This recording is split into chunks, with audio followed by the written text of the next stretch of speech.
All right, let's find Proverbs chapter 18 tonight. And while you're turning over there, let me give you a couple upcoming announcements. First of all, this Saturday, again, Lighthouse Mission Outreach. If you're interested, sign up. 4:30 p.m. in the south parking lot of the Lighthouse Mission on 13th and Franklin. If you'd like to come, serve for an hour, it would be much appreciated. Then this Sunday night, again, we're having our second Vacation Bible School training session. Had a great start to it last Sunday evening. Very thankful for how everything went and everybody's response and kindness and eagerness. If I can just bottle up that eagerness and sell it, I'd be a millionaire. So looking forward to it. So be here again tonight, Sunday night for that. If you'd like to come, it's after service. So we'll have our normal Sunday evening service, and then afterwards we'll have about 20 to 30 minutes with a little Vacation Bible School training and be preparing a little bit further. And then again, we are going to be canvassing Riley on the Saturday before Vacation Bible School on the 22nd. So if you'd like to come out and help us to pass out some flyers and go invite some kids, please be here at 1 o'clock for that. And we're going to directly target a couple families, of course, in a good way, to get here, people from our contact list from last year. And then Vacation Bible School is Sunday night through Thursday, the 23rd through the 27th. Let me give a little ploy here, or a little ploy. Let me give a little idea of what we need. Let me just throw this out here. If you are interested in helping buy some prizes for the box game, we have some prizes that are a little costly. And if you're willing to maybe spend between $50 to $100, if I had like 2 or 3 or 4 people that could spend $50 to $100, it would really help the budget and also help the games. And so just pray about that. If you're interested in helping, I'm going to mention it on Sunday. See me and let me know you're interested, and I will send you a picture of a prize and a price to that prize that you are comfortable with. So just food for thought. All right, let's talk about Proverbs chapter 18. We are looking at a couple verses tonight, and they are, as usual, very helpful. Here is verse 13, which really doesn't need to be explained in a lot of ways. The verse is so understandable and digestible that, I'm tempted to just read it and move on, because we're all just like, yep, look at this one. He that answereth the matter before he heareth it, it is folly and shame unto him. How many of you have been there before? How many of you have tried to answer somebody's question or answer somebody in response to what was being said before you completely allowed them to finish the sentence? And then you experience the shame of not exactly knowing where they were going with that statement. If you have any experience in elementary school, which I think all of you do have experience there, but usually it's the elementary age kids who are so eager to raise their hand and so eager to answer a question even before the teacher has completely finished the sentence, and then the public shame of answering the question wrong. I can remember a couple times, and I can't remember specifics, but I can remember several times over at Riley Elementary School, the teachers asking a question in some little teacher's pet, I'll say that word nicely. Oh, before they even got the word out, and the teacher stops. What do you think it is? And they, wanting to be first, make the dumbest answer you've ever heard. And then the teacher says, well, you should have listened to the whole question. I think we've been there before. I think all of us can understand this verse. It's just there on its face. You ever heard of Elon Musk? I think all of us have. I don't know what you think about him, and I don't really know what I think about him. He's an interesting cat, nonetheless, this Elon Musk fellow, billionaire, spaceship creator, Tesla creator, Twitter owner. I watched an interview with him earlier this year, and the thing that really stood out to me about Elon Musk, among many things, is when he was asked a question by the interviewer, Elon Musk sat there and paused for a couple seconds, looked up and thought before he answered the question. And you just don't see people do that very often. And I try to get myself in that scenario and try to do that a little bit. I think that's a good principle to have. I think it's good to let people talk and then do this crazy thing called thinking and then answer the question. Because sometimes we do the exact opposite. We do not think and we answer, and then it always gets us into trouble. Now, we should be like Elon Musk and all be billionaires, but maybe we should also be like Elon Musk and maybe think a little bit before we answer. Maybe that would help us. We've all lived this verse, and those of us who are extroverts have experienced the shame. The introverts, not so much. They are usually safe because they're not going to talk anyway. The problem here is we need to remember that God gave us how many ears? How many? And how many mouths do we have? One. So maybe we should listen twice as much as we talk, or maybe we should talk half as much as we listen. Either way sounds really good to me. And that's a biblical principle. James 1:19, a verse that all of us should know. Wherefore, my beloved brethren, let every man be swift to hear, fast when it comes to listening, slow to speech, slow to wrath. Proverbs 21. Look over there just for a second. And again, we talked about the tongue and the mouth.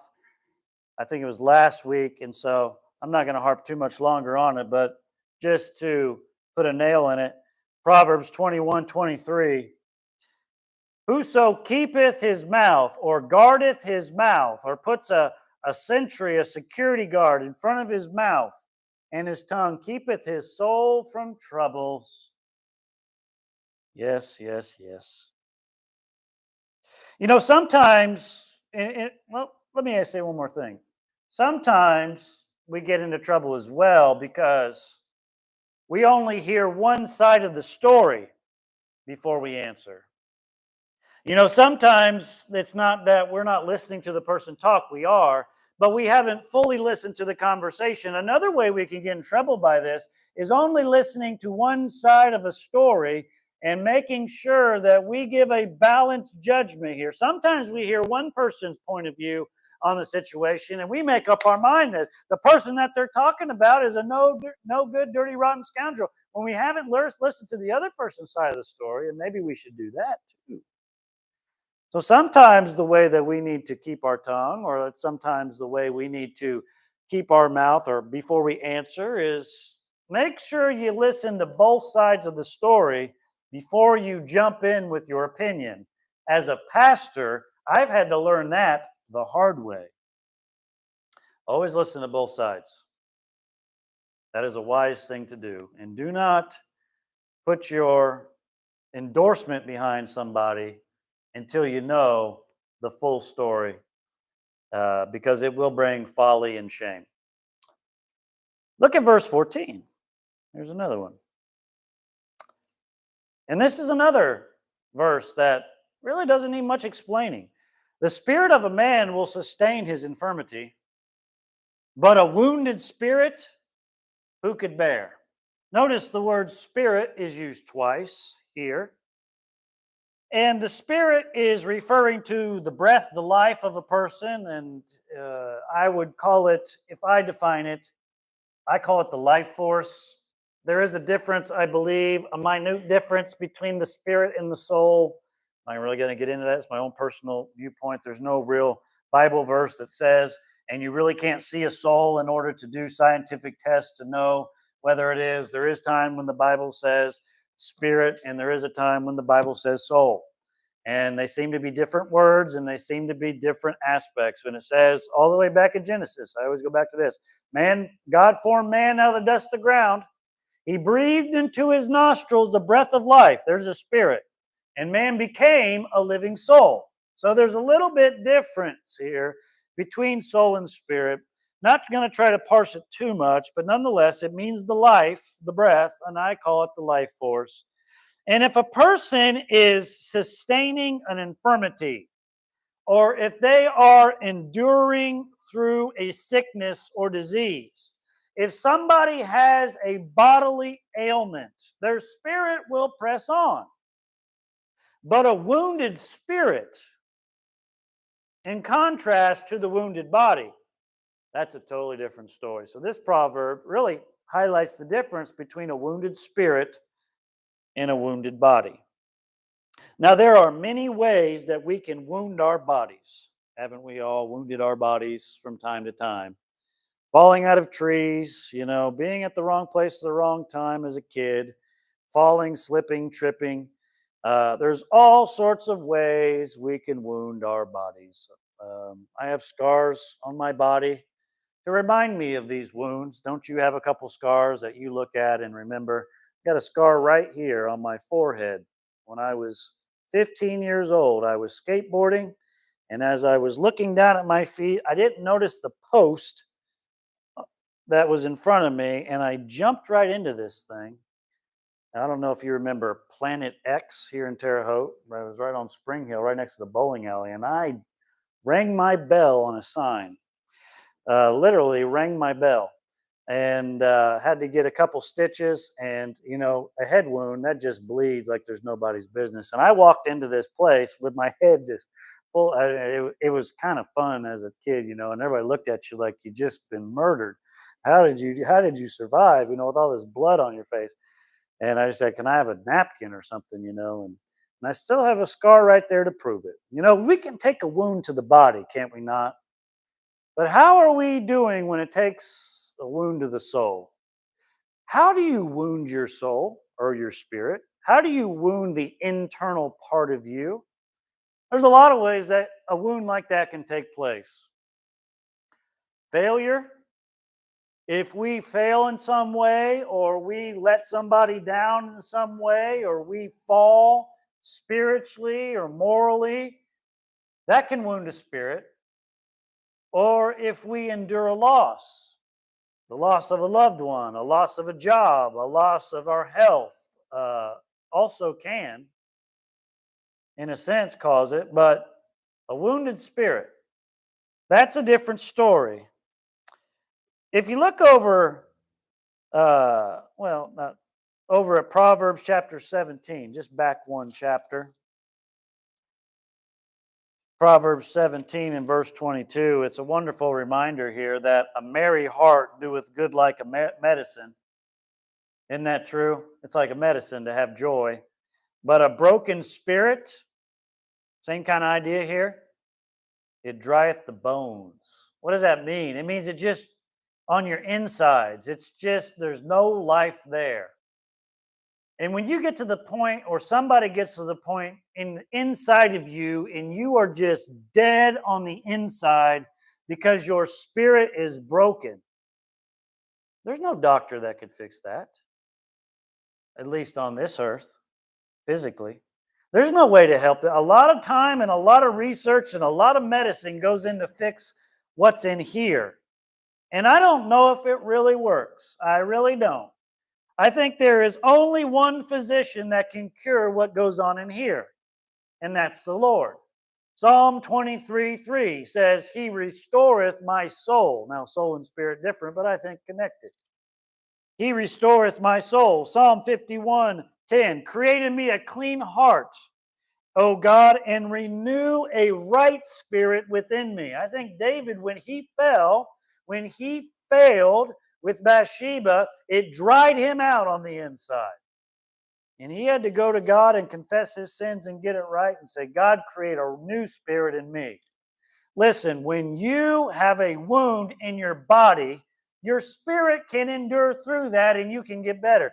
But who can bear a wounded spirit? And the answer to that question is only God can fix the heart. Only God can fix the spirit. Only God can take what was broken and put it back together on the inside. No doctor and his medicine can do that.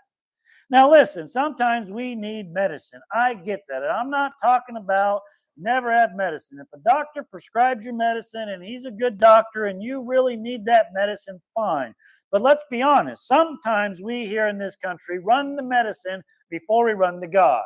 And when you run to medicine before you run to God, sometimes your spirit doesn't get fixed. It just covers the problem rather than fixing the problem. There's all sorts of things that we do to try to mask our problems of the heart. And they don't work. And a lot of people go through a lot of problems. And you know what? Everybody's out of church now, seems like. And a lot of people are hurting now, seems like. And who's going to fix their spirit? Every time you see a gunman shooting somebody in a mass shooting situation, there's a broken spirit there that should have went to God and got fixed, but didn't.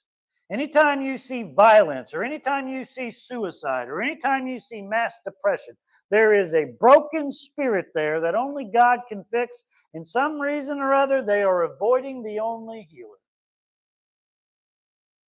It is our job as Christians. Now, we can't fix spirits, can we?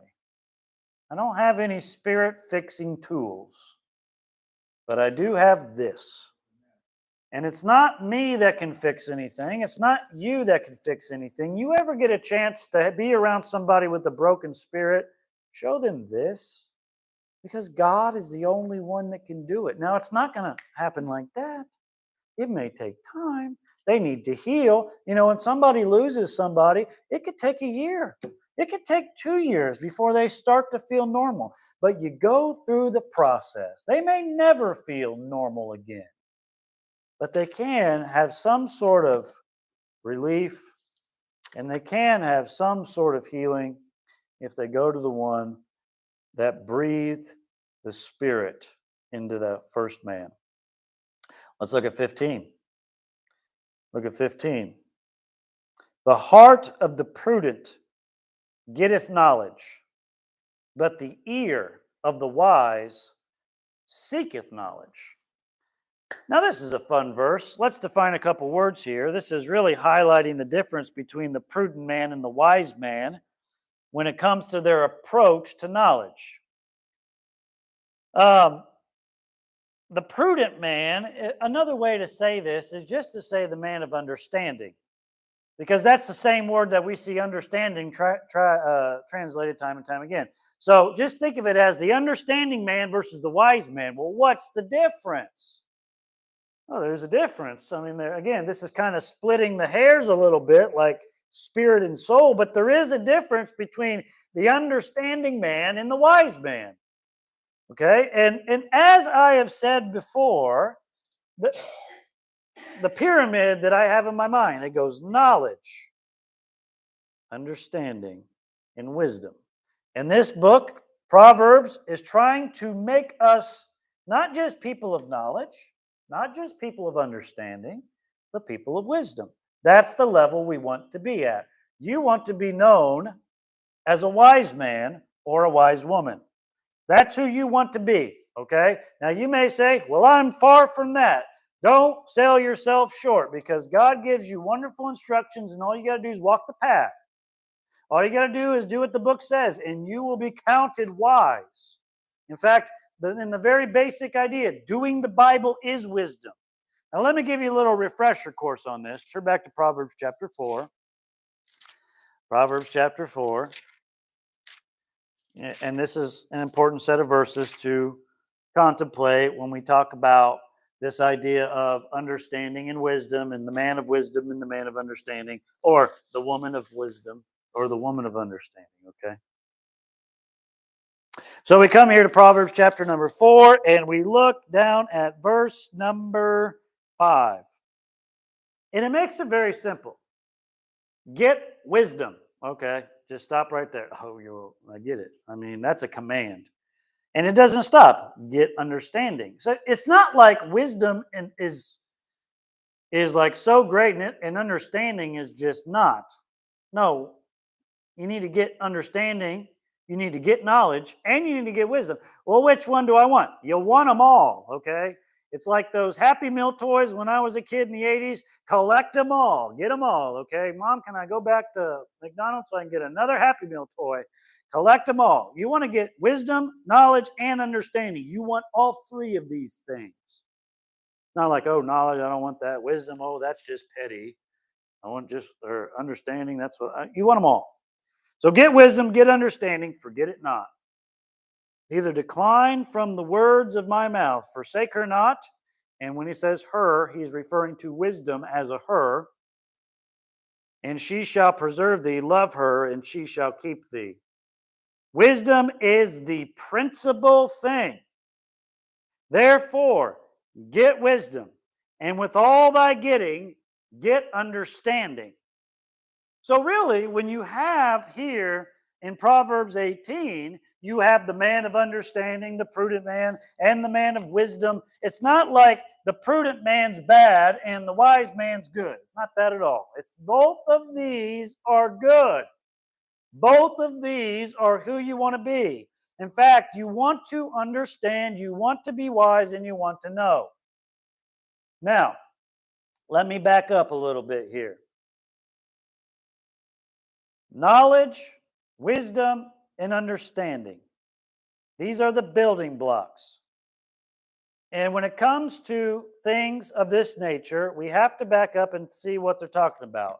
I believe here that primarily Solomon is referring to spiritual knowledge, spiritual understanding, and spiritual wisdom.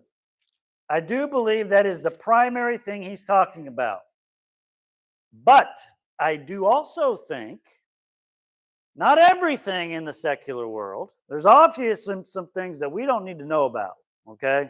And I'm not going to tell them to you now. I think you're smart enough to figure out there's things that we don't need to know about. But when it comes to secular education, let's just talk about secular education. Let's just talk about basics of life. There's nothing wrong with learning about, again, things you learn in school, math, English, science, all these sort of things. Now, if you get into science, be careful because there's a lot of weirdo stuff over there. Oh, here's something funny. Have you heard of this James Webb telescope that just came out? Heard of this thing? It's like Hubble's big brother. Remember the Hubble telescope, the thing that just changed the world with all the awesome pictures? Well, now they got Hubble 2.0, which is the James Webb telescope. And they're able to see farther. And, it's like HD compared to, the black and white tube TVs that you grew up with, some of you. It's kind of like just, boom, we got the next best thing. And and you should look this up on Google sometime. They have seen out so far that now they are starting to doubt whether the Big Bang is really true because they're not seeing what they expected to see. This idea of the Big Bang theory and the idea of bang, when you have a bang explosion, what happens? Things expand, and this is an expanding universe that we have. It's continually expanding. Well, okay, if you have an explosion take place, you would expect to see universes colliding and seeing some sort of damage like a car wreck, and they're not seeing that.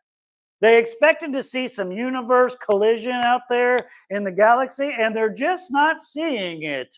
I wonder why. And we're looking for certain indicators that it's expanding, and we're just not seeing things that we expected to see with this new James Webb telescope. And you know why? Because you ain't right. Now they're trying to play it off like, oh no, we're okay. Evolution's still good, Of course they are, because they're not going to admit it.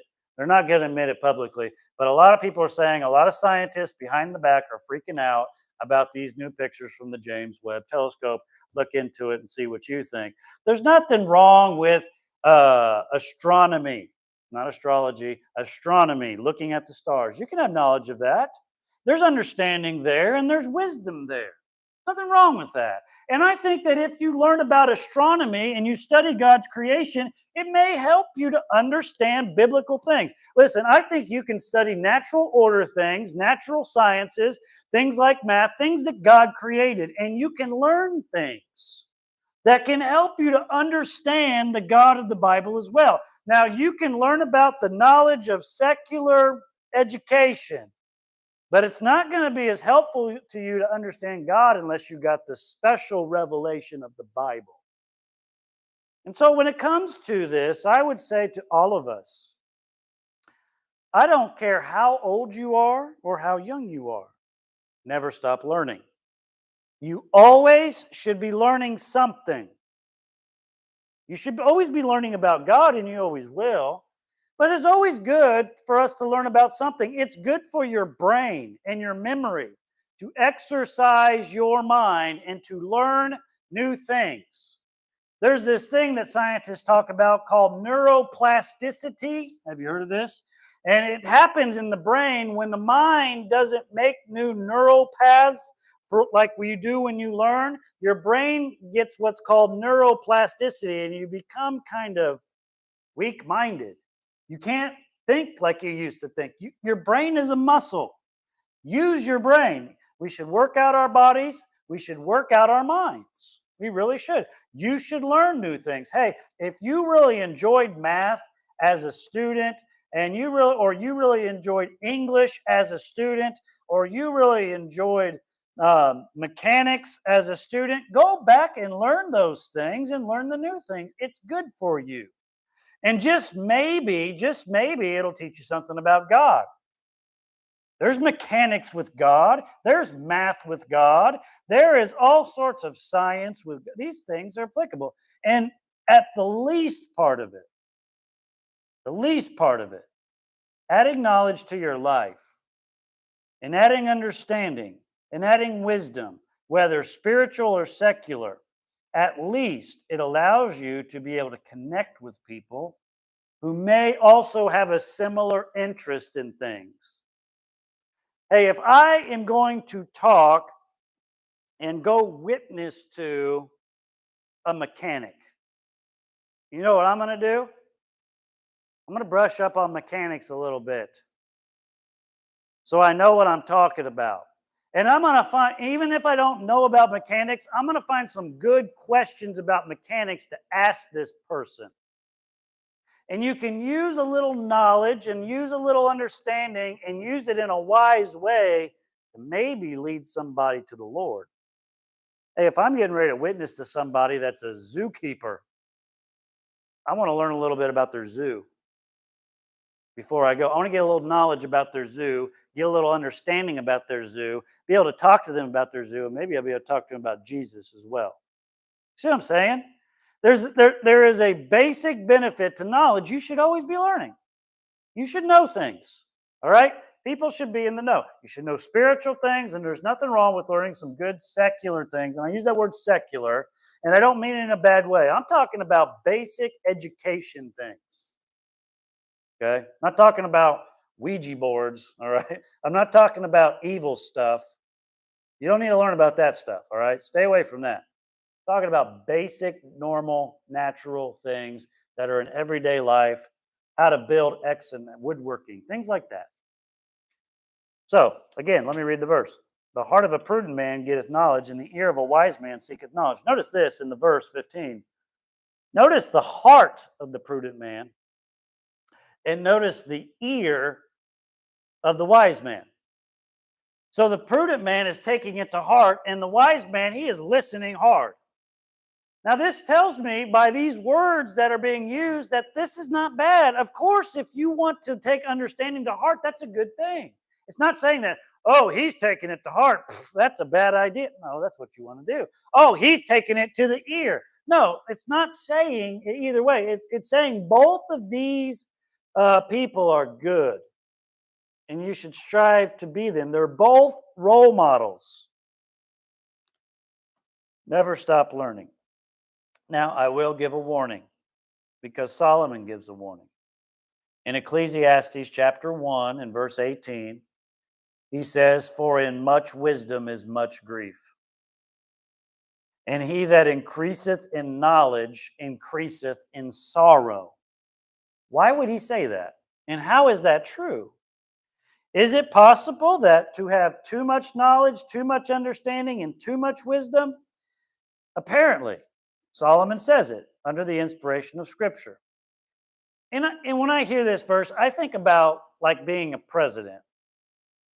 And having a president, you have knowledge of things that not too many people have knowledge of. And there's probably some really sad stuff that you have to know if you're a president. Wouldn't that be true? There's probably some pretty terrible things that I wish I didn't know this was going on in this part of the world. And there is a warning. And I think that that's true. And we should be careful of that. But nonetheless, we should still seek after knowledge, and we should still put it to heart and use what we've been given. Lastly, we'll put a pin in this one. Verse 16. A man's gift maketh room for him, and it bringeth him before great men. A man's gift maketh room for him, and it bringeth him before great men. Now, often when I've read this as a casual reader, I have interpreted this word gift as ability. A man's ability maketh room for him and bringeth him before great men, in the sense that, some of us have been gifted with abilities. You ever seen somebody that has a natural gift of athletic ability? I mean, they can pick up a football without even trying and just chuck it yards and yards and yards. Some people have a natural athletic talent, or some people have a musical talent, Jack. Some people have a mental talent. And that's how I've always kind of interpreted this verse. If somebody's got a gift or a talent, their gift or their talent is going to make room for them, and they will bring them before great men. And I think that could be true, but that's not what this is really saying. You know what the word gift means? It means gift. Like a present, like Christmas, like birthdays. It means a reward.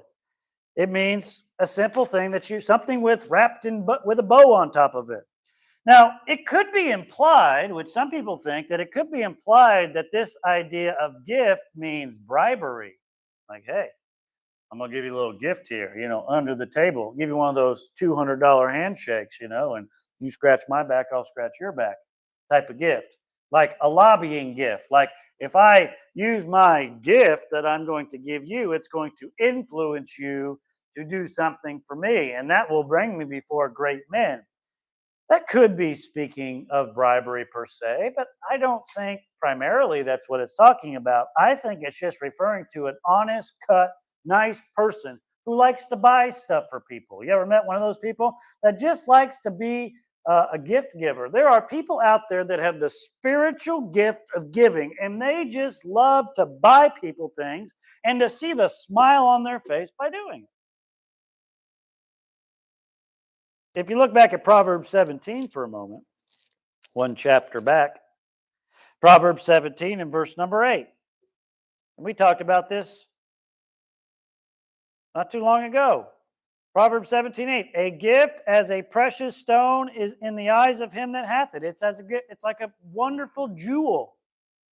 Whithersoever he turneth, it prosper. It's like a gift that is precious to somebody is like a jewel that just keeps on giving. I mean, wow, look at this thing.